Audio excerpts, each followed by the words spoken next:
...7:26... El peruano Julio César Arana es un nombre que ronda en las páginas de la vorágine de José Eustacio Rivera y la memoria colectiva de los pueblos del Amazonas que sufrieron por su ambición en la era del caucho. A pesar de la sangre derramada, hay quienes creen que es un empresario calumniado por la historia. Esta es la última entrega de Sangre Blanca. En el Amazonas colombiano, Julio César Arana era jefe absoluto de un ejército de demonios, a los que llamaba sus capataces del caucho.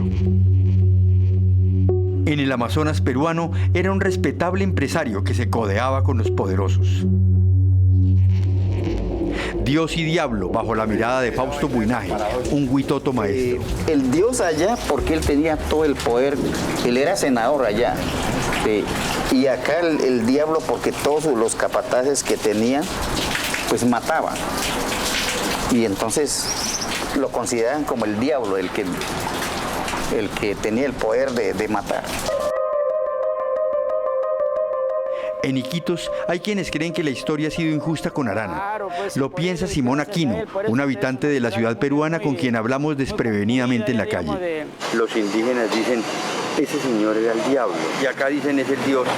Son rumores de que, porque digamos, ellos tenían que ir a trabajar al monte, a la selva, puede ser que le picaba la víbora, a lo mejor faltaban, por digamos, los medicamentos, uno moría, entonces ellos piensan, digamos, que él los mataba o que algo, no era así, pues, ¿no?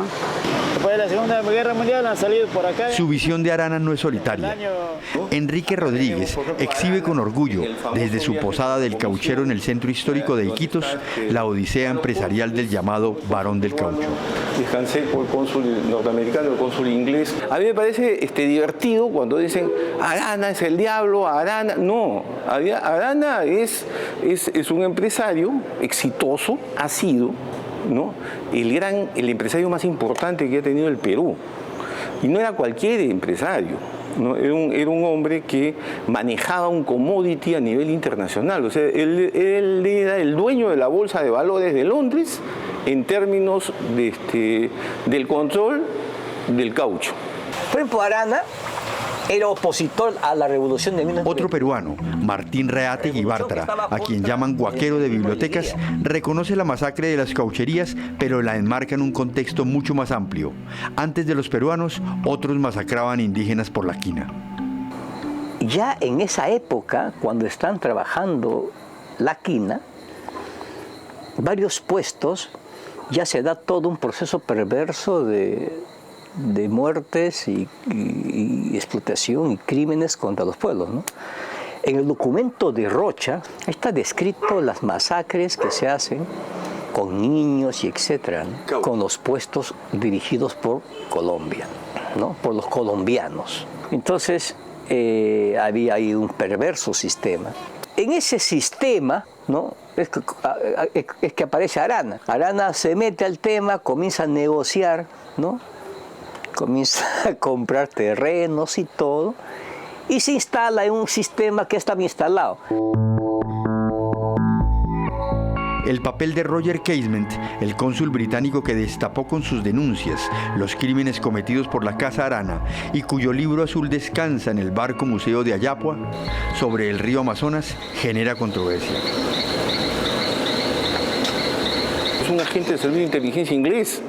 No va a venir a trabajar a favor. ¿Qué le importa a los indios? O sea, los ingleses que matan chinos toda su vida, que matan hindúes, que matan pakistaníes, que se la han pasado matando por todo lado, que son capaces de atacar a los argentinos en las Malvinas, ¿me van a meter el cuento a mí de que Keynes me vino a defender a los indiecitos de la Amazonía?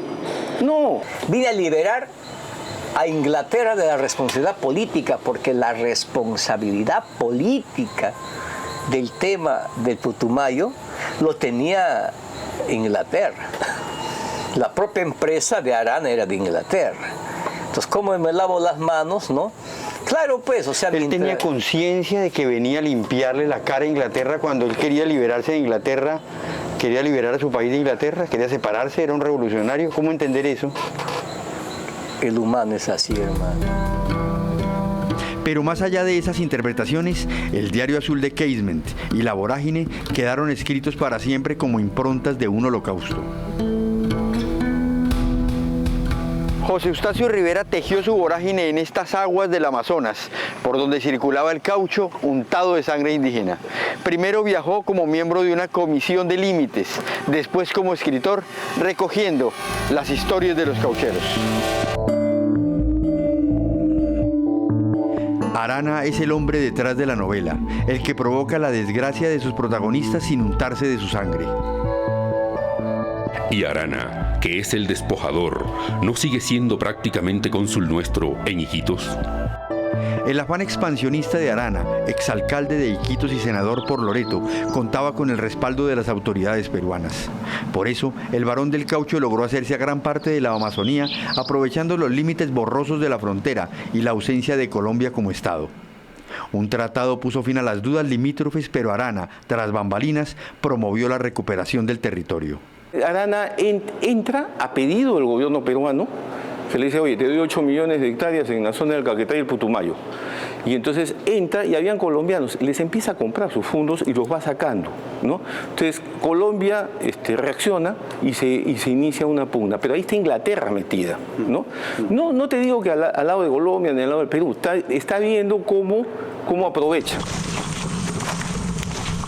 En Colombia, las tribus recuerdan la guerra de 1932 como el epílogo de una tragedia que desató nuevas rupturas. El líder indígena Carlos Boyay lo sabe de memoria. Cuando se inicia el conflicto colombo-peruano, los patrones quisieron llevar, digamos, su personal con ellos en la huida.